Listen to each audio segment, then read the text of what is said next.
ब्रेकनंतर आपलं स्वागत. एक महत्त्वाची बातमी आहे. बारामुल्ला कुपवाडामधील सरकारी निमसरकारी शाळा बंद करण्यात आल्या.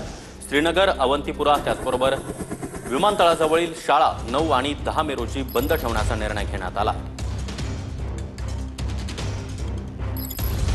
तर घाबरलेल्या पाकिस्तानकडून जम्मू काश्मीरच्या पूंछ शहरामधील अनेक भागामध्ये तोफगोळे डागून मंदिरं आणि गुरुद्वारे लक्ष्य करण्यात आले आहेत. पूंछच्या एका गुरुद्वाराच्या बाहेर एक तोफगोळा पडल्यानं गुरुद्वाराचं अतोनात नुकसान झालं.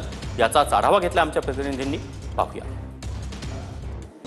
पाकिस्तानच्या हद्दीत भारतानं ऑपरेशन सिंदूर राबवल्यानंतर घाबरलेल्या पाकिस्ताननं मोठ्या प्रमाणामध्ये जम्मू काश्मीरच्या अनेक भागामध्ये शेलिंग जे आहे ते पाडायला सुरुवात केलेली होती. काल रात्री 1:30 वाजताच्या सुमारास ऑपरेशन सिंदूर पार पडला आणि अगदी पहाटे 8च्या सुमारास जम्मू काश्मीरमधलं पूंछ हे जे महत्त्वाचं शहर आहे, बॉर्डरच्या नजीक आहे, त्या भागामध्ये मोठ्या प्रमाणामध्ये शेलिंग जे आहे ते अनेक भागामध्ये पाकिस्ताननं टाकले आणि त्यामध्ये अनेक गुरुद्वारे, मंदिरं, त्याचबरोबर मस्जिद आणि लोकांच्या घरावरती हे शेलिंग जे आहे ते पडलेले आहेत.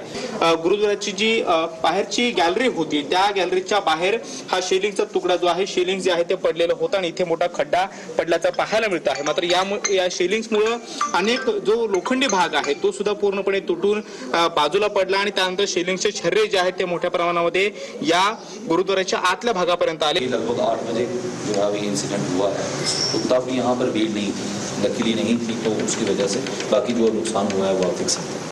कॅमेरामॅन रोहन पवार सोबत मी कृष्णा सोनारवडकर, TV9 मराठी, पूंछ, जम्मू काश्मीर.